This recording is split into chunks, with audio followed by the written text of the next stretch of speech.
Hey everybody, this is D Hunter, bringing another action figure review. Today, we're going to look at the McFarlane DC Multiverse Black Adam Hawkman. This is Hawkman from the upcoming Black Adam film. I ordered my figure from figureneforall.com. They had these guys a little bit early, but they're also available at the McFarlane toy store in stock right now. So let's go and check out the packaging. As you can see at the top, 22 moving parts, McFarlane toys, ages 12 plus. DC Multiverse Black Adam Hawkman. Here he is in the package. Looks like he has a signature mace, some removable wings, and then a display stand and a collector's card. Hawkman here, in my opinion, looks to be the star of the wave. He looks to be probably the coolest figure in the entire Black Adam wave, although there are a bunch of fantastic releases there. Black Adam himself, Dr. Fate, Sabak, they all look great. One side of the package, Hawkman from Black Adam. Other side simply says Hawkman. At the bottom, got a bunch of credits, and there is a barcode, in case that helps anybody. And on the back side, here's Hawkman posed up. So no further ado, let's open him up. And I got this guy and a big lot of figures. 5 of them for the Black Adam movie from figureneforall.com. Once again, these are also available at the McFarlane toy store right now. I should have the other 3 Black Adam figures arriving tomorrow. Alright, now that we got this figure out of the package, here he is with all his accessories laid out. He comes with 2 removable wings, his signature mace, a display stand, and a collector's card. But before we take a look at those, let's talk about and check out the actual figure. So this is Hawkman from the upcoming Black Adam film. The film's due out in October. Hawkman is part of the Justice Society of America. He's a Thanagarian, and his armor is made of nth metal. So let's take a look at him. This is the figure that I was possibly the most excited about in this wave. He looks really good. Black Adam also looks good. Dr. Fate, Sabak, a bunch of them. Start with his helmet here. It's gold. The wings are very long and exaggerated. They're very rubbery, but honestly, that is a good thing. If that was hard plastic, it could break off very easily. You can see his face there. He's got a goatee. Skin, kind of a brown color. You can see his suit. Nice amount of texturing. It seems like this is sort of one solid piece of armor. He's going to have articulation underneath, but it's probably not going to do that much for you. Looks like double jointed elbows, double jointed knees. Figure looks good. A little bit of a different interpretation of Hawkman, but still has the core look to him. You can see where the wings will attach. And just a closer look at his face, helmet, and head sculpt. I like what I'm seeing so far.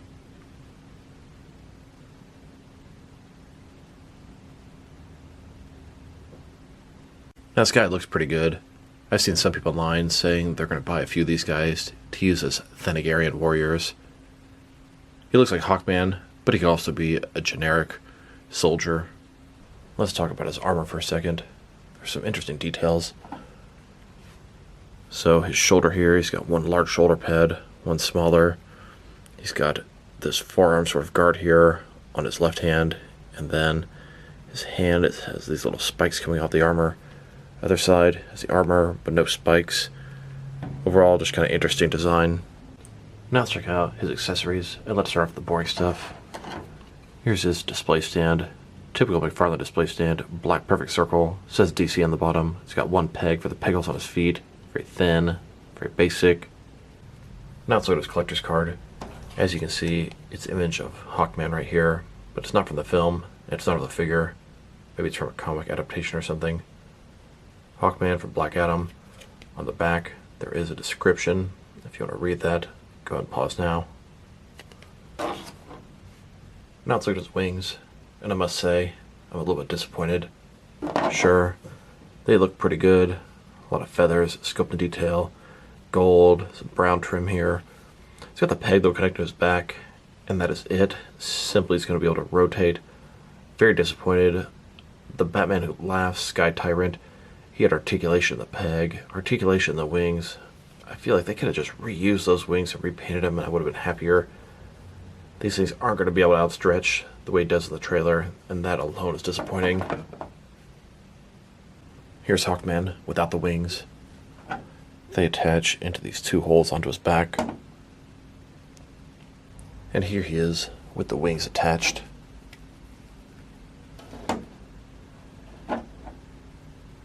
Now when you attach his wings, he becomes very top-heavy. The way the ankles are ratcheted, it's really hard to get him exactly the way you want him. You have to either sort of hunch him over, crouch his knees, or have him one leg sort of back and one forward like he's taking a step. A little bit frustrating to try to stand this guy up. He does look very nice, but it'd be nice if they found a better way to balance him. Now, I have him with his left leg slightly more forward. His right leg is back and it's ratcheted to a different position. Here the ankle's ratcheted the way he is without the wings standing up straight. For this to work, you have to lean him forward, have him sort of hunched over. The wings are very heavy.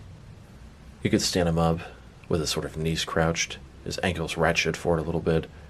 This is probably the way he looks the best, but I don't think I'd want to leave him on the shelf like this, putting sort of pressure on the knees, causing him to get loose over time. So at least for now, I'm having him standing about like this, one leg a little further back than the other. This is probably a figure that would benefit from using the display stand. And then the articulation on the wings. Like I said before, a little disappointing. The only thing you can do is rotate it up and down. And then he's got these wings behind his head, so you move it, you gotta kind of move these things out of the way, put them in like this. It looks kind of dumb.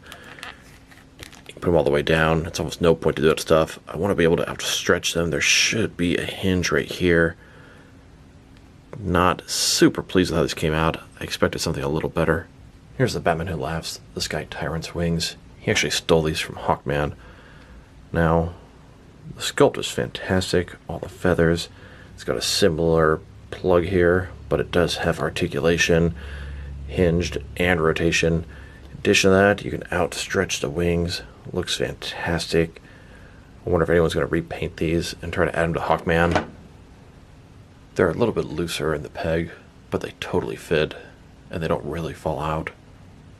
Like, you already have the sculpt. You didn't even have to sculpt a new pair of wings. Just use the same ones. And now back to his wings. A little disappointing. Now let's look at his mace. And what a cool accessory. The top looks fantastic. Metal ball with spikes all over it. Go further down. Nice sculpt and detail. It's got some sort of wrap around it where he's going to hold it. And a little bit of strap hanging off there. Looks great. Here he is, holding his mace. He can hold it with either one hand or with two. Now that we've taken a pretty good look at both the figure and his accessories, now let's check out his height. From bottom to the top of his head, standing at about 7.2 inches tall, which can translate to about 18 centimeters. And if you go to the top of the wings on the helmet, about 8 inches tall. Now let's check out his articulation. Starting this head here, of course, you can rotate from side to side. You can look up about that far, down about that far. Can't tilt his head from one side to the other, giving him a good amount of personality. Wings, simple rotation, nothing more. Shoulders, ball joint, goes up more than 90 degrees, up, down, around, all that good stuff. He does have the butterfly joint between his shoulder and chest area, increase the range of motion, bicep cut below that, double jointed elbow below that. His wrist, it can rotate, and it's going to be hinged as well. Ball joint his waist, rotate around, forward and back. Now, there is articulation in his torso. I can feel it bending, but that soft goods overlay is really going to have it snap back in place, so it's essentially useless. Legs complete as a splits. Not a ball joint, but a similar type concept. Rotation is non-existent. They go forward that far, back, not too much. Double jointed knees. Then his ankles here is a nude style. A lot more seamless than those ugly ball joints. Forward and back. Rotation, tilt, rock, and toe articulation. Here's Hawkman flying above the city skies, around the rooftops. For this next scene, we're going to move to a city setup in the city streets. Here's the Justice Society of America meeting up. They're discussing the Black Adam situation. And here's the JSA, ready for action. All pulling out their weapons, ready to go. Here's Hawkman taking on the Batman Who Laughs on a rooftop in Gotham City. They launch closer toward each other, wielding their weapons. The Batman Who Laughs gets the upper hand. He gets on top of Hawkman, and you can see him screaming in joy as his knife pierces Hawkman's skin. The Batman Who Laughs takes an incapacitated Hawkman and starts to cut his wings off.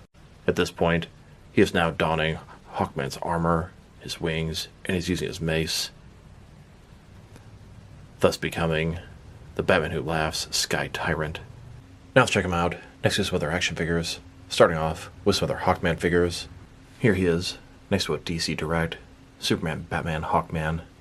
This is an older DC Direct figure, and this guy is broken in so many different places.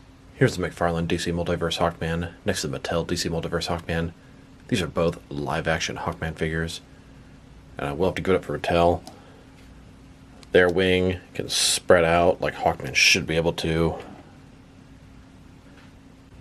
Here are all of my different Hawkman figures, Mattel, McFarlane, and DC Direct.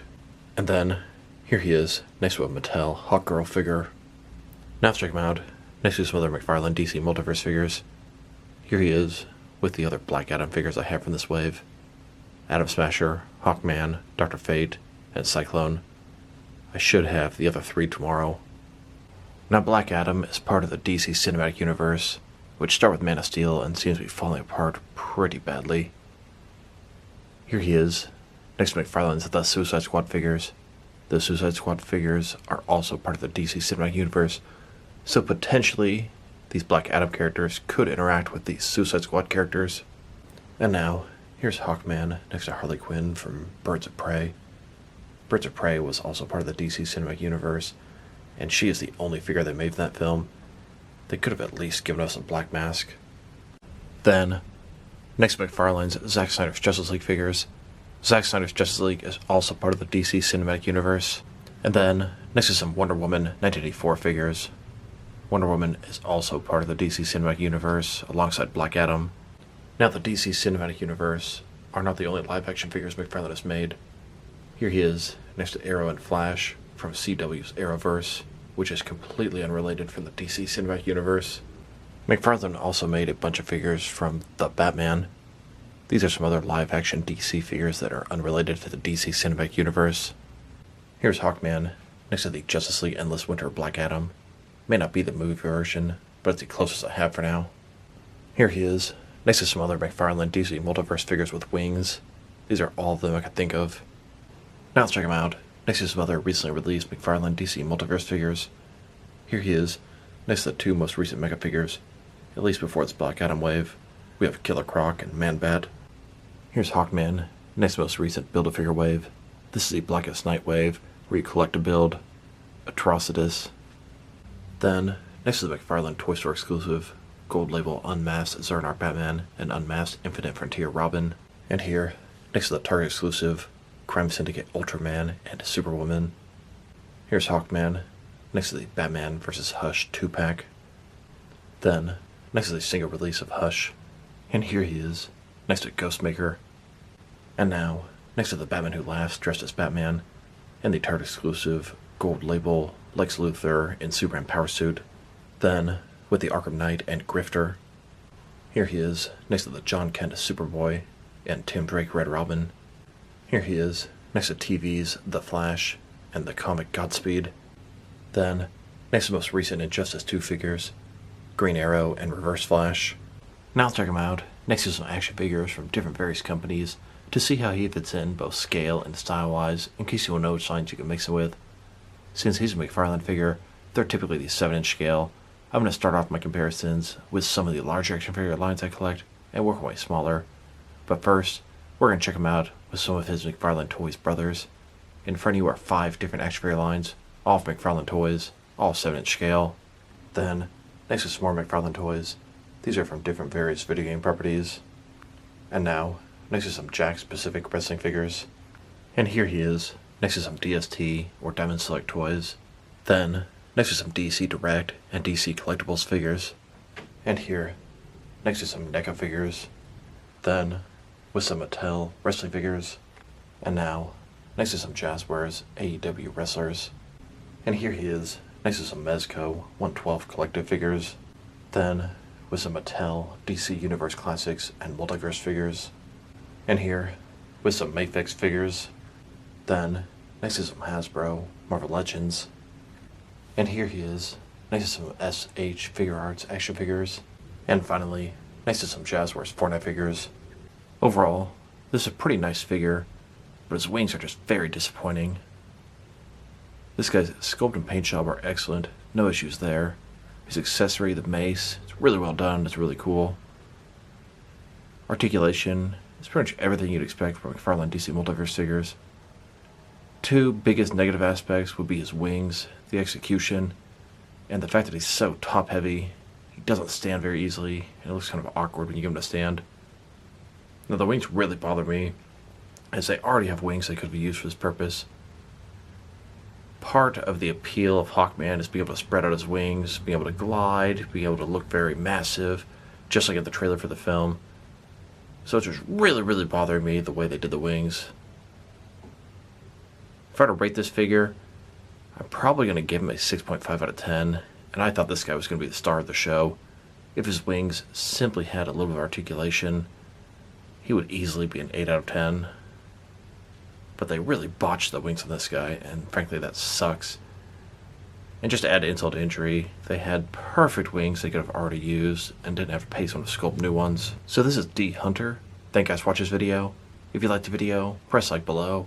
If you have anything you want to say with the video, add it in the comment section. If you want to see additional action figure reviews from me, press subscribe. I do appreciate when you do that. Once again, this is D Hunter. Thank you guys for watching this video, and I'll talk to you guys real soon.